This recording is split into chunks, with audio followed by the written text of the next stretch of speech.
So today, if you're in the mood for a very trippy astrology video, you're in the right place. As opposed to the usual relationship or personal chart reading, I am going to get into the universe's chart reading. So essentially, this is the spirituality behind the astrology and why the signs are in the order that they're in. Now, in regards to the universe, time and linear thought is not usually the way things are analyzed. It's usually analyzed with quantum. As you've heard, time is relative, everything is mushed together all at once. But in regards to progression, time is a very useful indicator. That is why we're going to look at the timeline of the universe. For us personally, we don't usually go through each sign. As you know, we don't experience life as an Aries and then move into Taurus.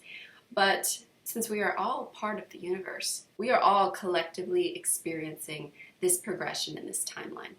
So let's get into it. Aries, the Big Bang. This is the beginning of realizing separation. Before the Big Bang, everything in the universe was one, and we were all joined together. And now with Aries, we say we want to experience separateness. And so, bang, it happens. And there is more freedom with an Aries or someone with a lot of Aries in their chart. They're like a rocket blasting out of this togetherness and experiencing their individual bliss. It is beautiful to behold. It is wonderful to be around. Aries have so much energy. They're so invigorating. Only thing I would say about that is if you are trying to get an Aries to change direction or do what you want them to do, good luck, move on. Because an Aries, more than any other sign, is going to do what they want to do because they are here to experience individuality. They are closer than any of us at a joint conscious, unconscious, and subconscious connected. So the simplicity is at its purest form here. We can pretty much throw out any psychology books if you were pure Aries through and through, because what you would think is what you would do and is what you would feel. So why can't we just stay in this blissful moment of pure individuality? Well, because eventually the fuel runs out. And when it does, this universal consciousness moves into Taurus. And Taurus now wants to define itself like, okay, we've gone on a journey, but where are we? Who are we? What are we? And this is where we define ourself by what we have, our likes, our dislikes, and our boundaries. This is where we are putting the stake in the ground and saying, this rock is mine. This is me. It's really the definition of self, where we are taking the five senses and we are analyzing, let's smell rosemary. Do I like rosemary? No, I do not. Let's eat pasta. Do I like pasta? Yes, I do. Let's touch a cactus. Do I like the touch of a cactus? No, I definitely do not. Tauruses are often known as slow and stubborn. This is because all the rocket fuel has burned out, and now we are ready to settle. We are ready to stay in one place and really experience what that surrounding is and how it impacts us. A Taurus, more than anyone, will be able to give you a very, very detailed description of how they feel about all the little details of the five senses and how it interacts with their body. Because they are realizing their likes, dislikes, their preferences, they're putting up their walls. They are the best at boundaries. If you have boundary issues, you probably don't have a lot of Taurus in your chart because Tauruses know exactly what they will allow and what they won't allow. Tauruses also are experiencing the unquenchable thirst of collecting, and that comes in the form of money or collections or whatever it is. But this is because they are staying in one place. Their journey is sedative. So they're going to take in all of the things and accumulate and say, this is who I am. This is what I am. Now that that is done, now that they have built their castle, we're going to move into Gemini. The universe's progression is getting bored with being a Taurus now. You want something new. What better to counteract boredom than to harness Gemini energy? Gemini energy will not be bored because it is the quickest moving. It doesn't need fuel. It is moving outside of the realm of matter because it's a mental energy. So it's able to experience as quickly as it can think. Instead of the speed of light, we could say this is the speed of thought. And it is very intoxicating, because if you have ever been around a hoarder or around somebody who has lots of storage units or a house full of stuff, to move things around, to reorganize, it takes forever, because stuff and matter is all consuming. If you own a house, you know how much work it is. But now Gemini is saying, I can do this and experience all of this faster by actually just imagining.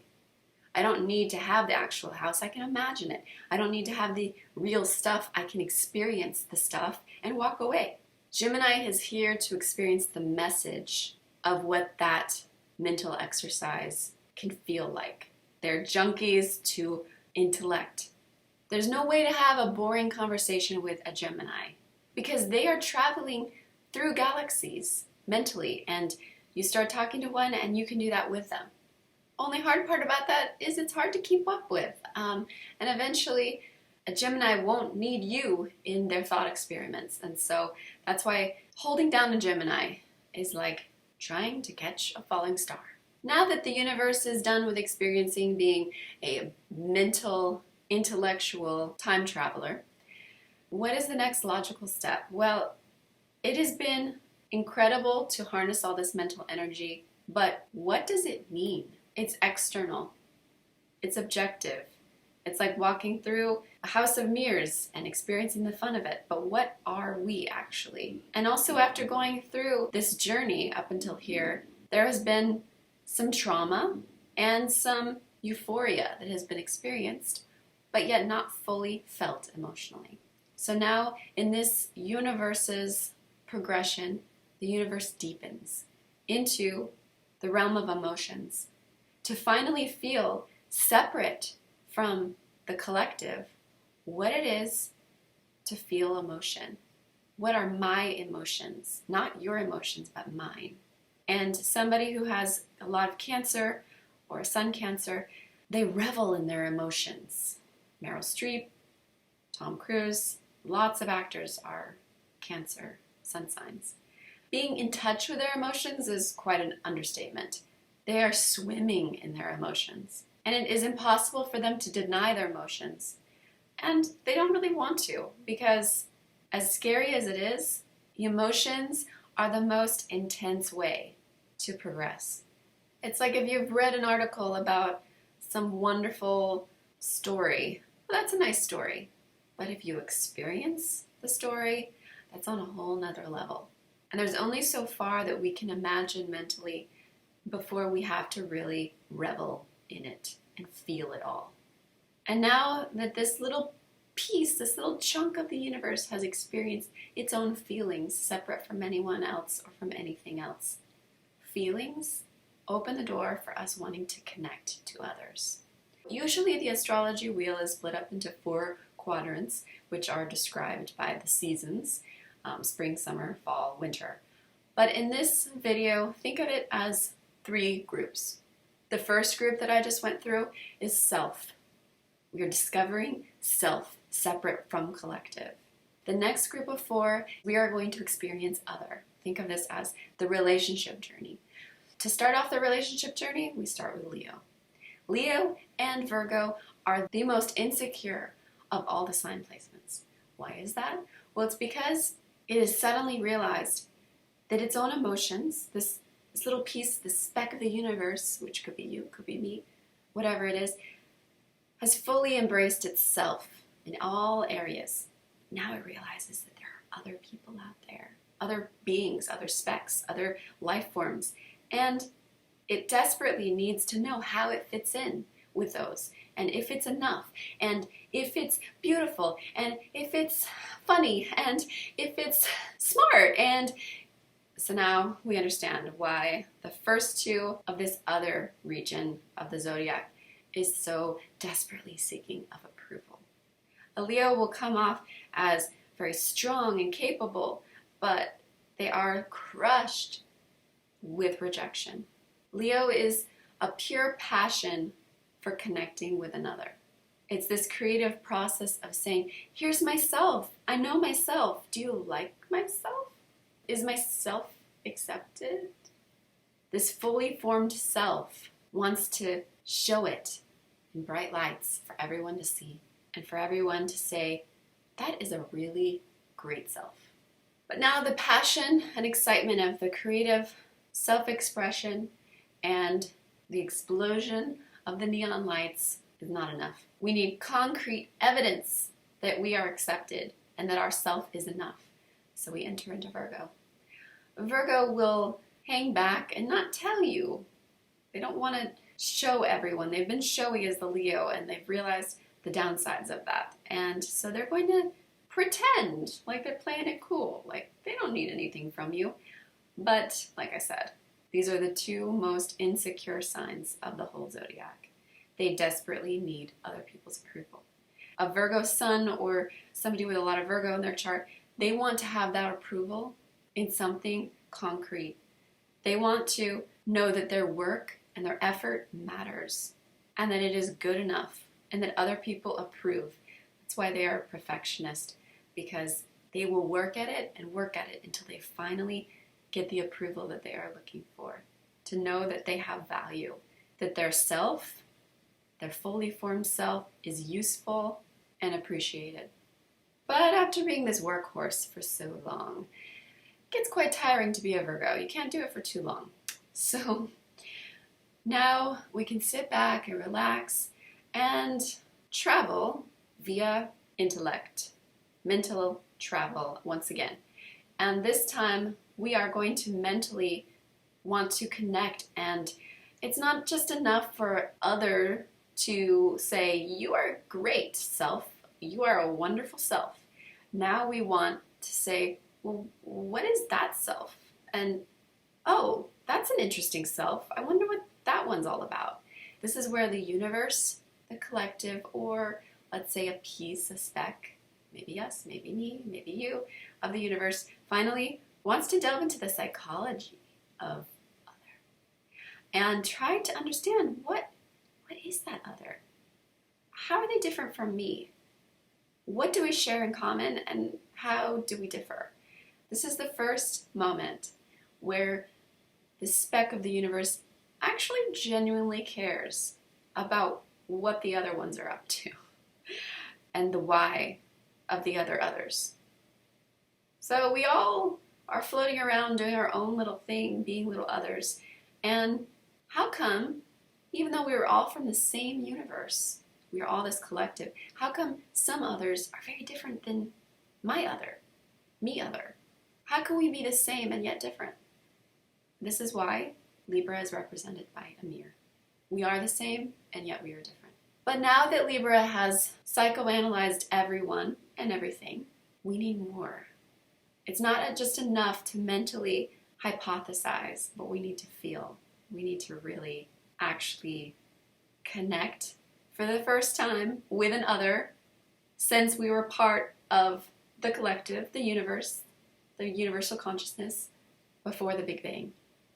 Can't even remember that, but it was there, and yet we feel that we were all connected. And so we are actually going to really put ourselves out there to intertwine with another other. We are going to be Scorpio. This is the scariest of them all. This gets really dark. Why? Because we're going to return to the scene of the crime. We have enjoyed being separate, and yet now we're finally getting a little bored with it, and we have to go back to where we came from, except now we are not the same. We are forever changed. We know that as a Scorpio, not everybody else wants to really return to this oneness. Not everybody's ready for it. So we have to be very careful of who we are going to choose. And this terrifies us. And we know that if we choose the wrong one, they can and will destroy us. People see the Scorpio as the darkest, scariest sign. That's because they sense this mantle, this weight on the shoulders of a Scorpio, every Scorpio. And not everyone is ready for it, honestly. It's a lot to handle. Most people will just walk the other direction. And so now the Scorpio is going to get inside the other. And they're going to rummage around. And they are going to unlock the secret room that their chosen other contains all their secrets in. This is why that Scorpio is known as this penetrating, knowing everyone's deep, dark secrets, seeing through what's on the surface to see the deeper self. And they're going to break down your walls. They're going to get to you. And they're going to give you that hint of, hey, we once were all together and we were all merged. And they're going to remind you of that.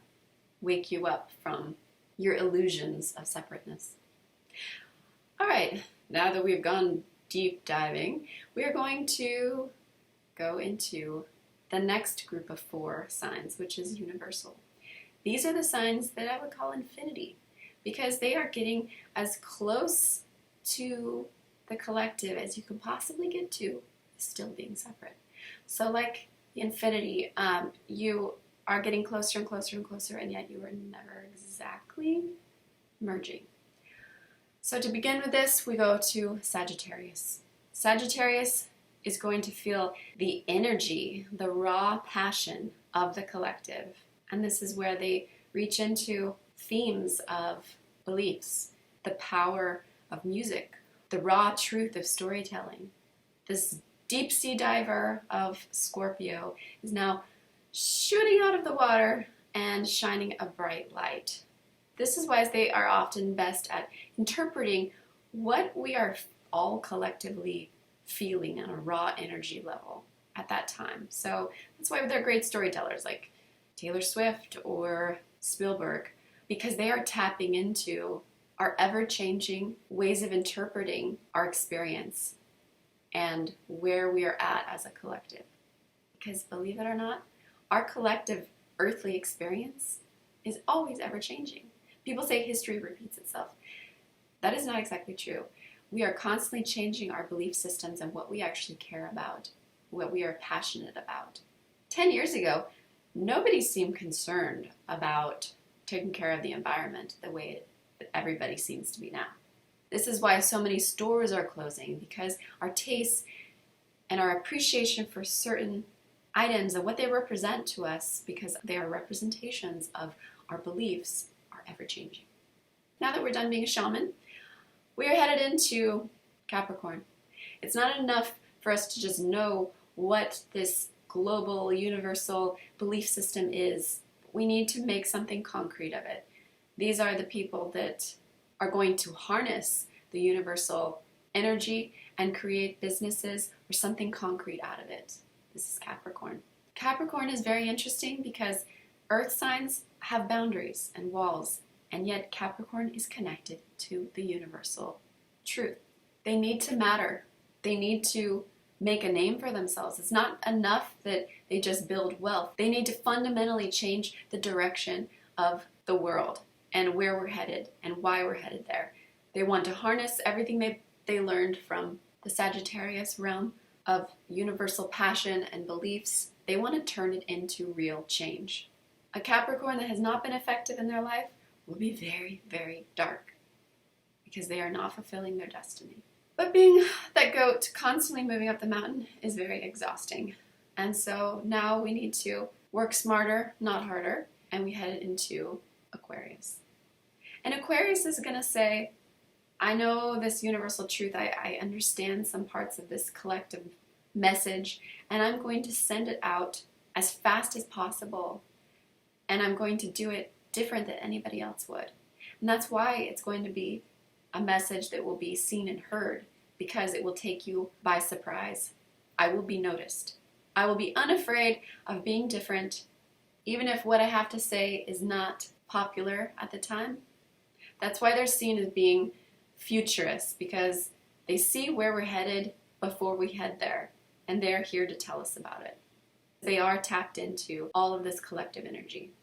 This is also why they're known as the humanitarian, because their heart, or their mind rather, their care, their generosity goes out to a complete stranger. It is not just reserved for themselves or for their friends or family. If you are a living being on planet Earth, an Aquarius values you. They can also be seen by others as being a little insane because their mental energy is so incredibly open-minded. that they seem unstable or so changeable that they are crazy. They're coming out of Capricorn, who was building something concrete, and now they're bored with that. So their goal really is not stability, and it never will be. And just like in the prior evolutions, coming out of the air sign into the emotional sign, the water sign, is the natural progression. Because now that we have thought, I care about the beetle in Africa that I've never met. Now I want to actually feel a deep, soulful connection. I want to be the beetle in Africa. We enter Pisces, which is the sign that can closest experience empathy or separateness from self than any other sign in this evolution. They are the closest to what we used to be way back when we were all connected universally. And they are going to do the impossible, which is to be self in a real self-being body, and yet they are going to experience your emotions and your emotions and your emotions and your emotions. But astrology is a wheel. And so after reaching this step, there's only one logical step. When you have gotten as close as humanly possible to connection and merging, now that we are all feeling each other's feelings, we are all swimming in the same water of emotions, the only answer, logically, is for another Big Bang. I hope you enjoyed this video and come back for the next one. Subscribe.